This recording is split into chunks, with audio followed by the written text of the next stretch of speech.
Bismillahirrahmanirrahim. سلام. به کانال من خوش آمدید. من ایرم در خدمت شما حاضر هستم. امیدوارم همه شما خوب هستید. تو چلیے آج کے لیسن کا ٹاپک شروع کرتے ہیں. آج ہم بات کریں گے ضمائر پروناؤنس کی. کسی بھی اسم کی جگہ استعمال ہونے والے لفظ کو اسم ضمیر کہتے ہیں، اور یہ ہر زبان کے لیے بہت زیادہ ضروری ہے. جب تک یہ سمجھ نہیں آتے تب تک ہم کوئی بھی زبان نہ تو بول سکتے ہیں، نہ سمجھ سکتے ہیں، اور نہ ہی لکھ سکتے ہیں. اس لیے ان پروناؤنس کا جاننا سمجھنا بہت زیادہ ضروری ہوتا ہے.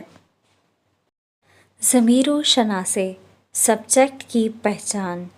فارسی میں کوئی بھی ورب یا فعل سبجیکٹ کے بغیر، پہچان کے بغیر نہیں آتا. یعنی آپ جب بھی کسی ورب یا فعل کو استعمال کریں گے تو اس میں سبجیکٹ کی علامت موجود ہوگی، جس سے ہم سمجھ سکتے ہیں کہ اس فعل کے اندر انجام دینے والا کون ہے.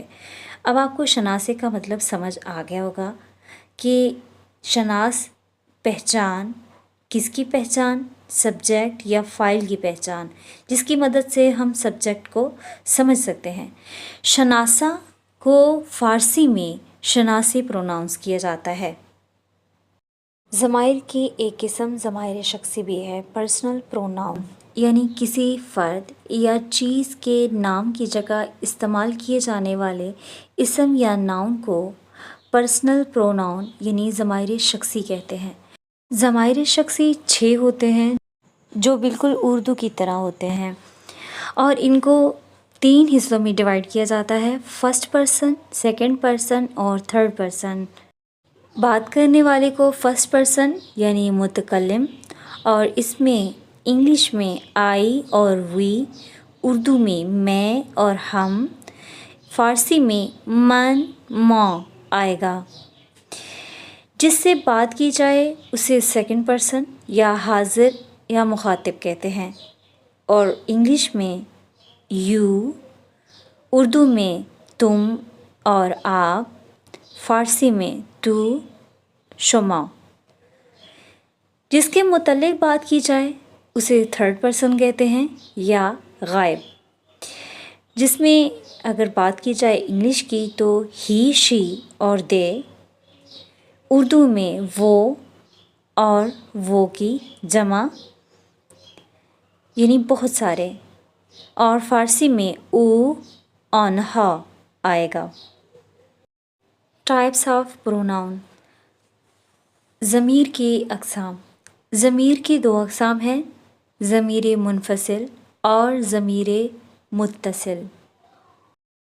ضمیر منفصل وہ ضمیر جو کلمہ سے ملی ہوئی نہ ہو، جیسے کتاب من، میری کتاب، خانہ ماں یا خونہ ماں، ہمارا گھر. فارسی میں نوشتاری اور گفتاری یعنی لکھنے اور بولنے میں کافی فرق ہے، جس سے اکثر لوگ کنفیوز ہو جاتے ہیں، لیکن تھوڑا دھیان اور توجہ دینے سے سب ٹھیک ہو جاتا ہے اور سمجھ بھی آ جاتا ہے. یہاں پہ خانے ہے لیکن اس کو پروناؤنس خونے کیا جاتا ہے. کیف تو، تمہارا بیگ. لباس شما، آپ کا لباس. برادر او، اس کا بھائی. اتاق آنہا یا اونا یعنی ان کا کمرہ. اسی طرح سے جیسے آنہا ہے، آنہا کو بھی اگر پروناؤنس کیا جائے گا تو اونا کہیں گے. ان مثالوں میں ضمائر شخصی یعنی سبجیکٹ پروناؤنس کلمے سے ملے ہوئے نہیں ہیں. من، ما، تو، شما، او، آنہا دوسرے کلمے سے بالکل الگ ہو کے بھی ایک پورا معنی دیتے ہیں. ضمیر متصل وہ ضمیر جو کلمہ سے ملی ہوئی ہو، جیسے کتابم، میری کتاب، خانہ مان یا خونہ مون، ہمارا گھر. کیفت، تمہارا بیگ. لباستان یا لباستون، یہاں پہ وہی پروناؤنس ہوگا لباستون. آپ کا لباس. برادرش، اس کا بھائی. اتاق شان یا اتاق شون، ان کا کمرہ۔ ان مثالوں میں ضمائر شخصی یعنی سبجیکٹ پروناؤن کلمے سے ملے ہوئے ہیں، جیسے میم، مون، تے، تھون اور شین، شون۔ یہ ضمائر متصل ہیں۔ ضمیر منفصل اور ضمیر متصل کو ضمائر ملکی بھی کہتے ہیں، یعنی پوسیسو پروناؤن، جو فاعل سے اپنی ملکیت یا قبضے کو ظاہر کرتا ہے۔ پوسیسو ناؤن کے بارے میں ہم پچھلی ویڈیو میں تذکرہ کر چکے ہیں۔ ضمائر کی بحث کو تھوڑا آگے لے کے چلتے ہیں۔ یہاں پہ 6 ضمائر شخصی سے بننے والے جملے ہیں، جیسے کہ من استاد ہستم، ماں انسان ہستیں، تو پاکستانی یا ہندی ہستی، شما دانشجو هستید، او زیبا است، آنها دانش آموز هستند۔ پچھلے لیسن میں ہم نے ہستن یعنی کہ است کی بات کی تھی کہ جو ہیلپنگ ورب فعل معین ہے۔ است تھرڈ پرسن کے لیے استعمال کرتے ہیں، او تھرڈ پرسن ہے، اس کے ساتھ ہم است استعمال کریں گے۔ باقی جو پرسن ہے فرسٹ اور سیکنڈ، اس کے علاوہ تھرڈ میں فقط آنہا کے ساتھ است استعمال نہیں کرتے بلکہ ہست استعمال کرتے ہیں۔ است اور ہست میں معنی کے اعتبار سے کوئی فرق نہیں ہے۔ ہست اور است دونوں کا مطلب ایک ہی ہے، یعنی ہے، ہونا، ٹو بی کے معنی میں استعمال ہوتا ہے۔ ہست ہے تو ہستن سے، لیکن است کو تھرڈ پرسن یعنی سنگولر کے ساتھ استعمال کرتے ہیں، صرف اور صرف او کے ساتھ، لیکن ہست کو باقی 5 صیغوں کے ساتھ استعمال کیا جائے گا۔ فارسی میں یہ بات ہمیشہ یاد رکھیے گا کہ ہم ہمیشہ فعل کے ساتھ، سبجیکٹ کے ساتھ اس کی علامت کا بھی اضافہ کرتے ہیں، جیسے میں ہوں یا آئی ایم۔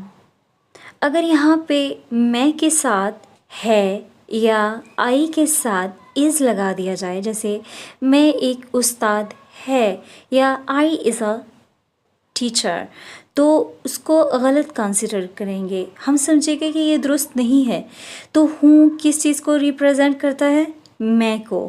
اسی طرح فارسی میں بھی سبجیکٹ کی جو علامت ہے اسے شناسے کہتے ہیں، یعنی شناسے فاعل، علامت فاعل یعنی فاعل کی پہچان، جیسے ام، یم، ای، ید، ند۔ ان علامات کا فائدہ کیا ہے؟ اس کا فائدہ یہ ہے کہ کبھی اگر آپ سبجیکٹ کو اگر مینشن نہ بھی کریں، یعنی من یہاں پر نہیں بھی ہے، تب بھی ہم اس میم کی مدد سے سبجیکٹ کو پہچان سکتے ہیں، یعنی استاد ہستم یعنی من استاد ہستم۔ ماں کے لیے یہ میم یم استعمال کریں گے۔ تو پاکستانی ہستی یعنی یہ آخر میں آیا ہے تو سمجھ لیجئے یہ سیکنڈ پرسن ہے۔ یہ جو 6 سبجیکٹس ہیں ان کے لیے الگ الگ علامتیں یہاں پہ آئیں گی۔ او کے ساتھ اگر ماضی کے جملے ہیں تو اس میں کچھ بھی لگانے کی ضرورت نہیں ہے، لیکن اگر پریزنٹ یا حال کے جملے ہیں تو اس میں دال لگا دیتے ہیں۔ جیسے ہم نے یہاں پہ ایک جملہ پڑھا کہ او زیبا است، وہ خوبصورت ہے، تو اس میں است معنی کے اعتبار سے پریزنٹ ہے، لیکن سٹرکچر کے لحاظ سے، سٹرکچر کے اعتبار سے یہ پاسٹ ہے۔ ہستن کے نون کو حذف کرنے کے بعد است باقی رہ گیا، تو اب است کے ساتھ کچھ بھی لگانے کی ضرورت نہیں ہے، لیکن اگر پریزنٹ میں استعمال کریں گے تو دال لگائیں گے، اور یہ دال کیسے لگائیں گے انشاءاللہ آنے والے ٹینسز کی ویڈیوز میں ہم سیکھیں گے کہ دال کا استعمال تھرڈ پرسن یعنی او کے ساتھ کیسے کیا جاتا ہے۔ امام موسیٰ کاظم علیہ السلام ارشاد فرماتے ہیں، زراعت ہموار زمین پر اگتی ہے نہ کہ سخت پتھر پر، اور ایسا ہی ہے کہ حکمت منکسر اور متواضع دلوں میں جگہ پاتی ہے نہ کہ متکبر دلوں میں۔ خداوند متعال نے تواضع کو عقل کا اوزار اور تکبر کو جہل کا اوزار قرار دیا ہے۔ خداوند متعال ہم سب کو ان احادیث پہ عمل کرنے کی بھی توفیق عطا فرمائے۔ مجھے دعاؤں میں یاد رکھیے گا۔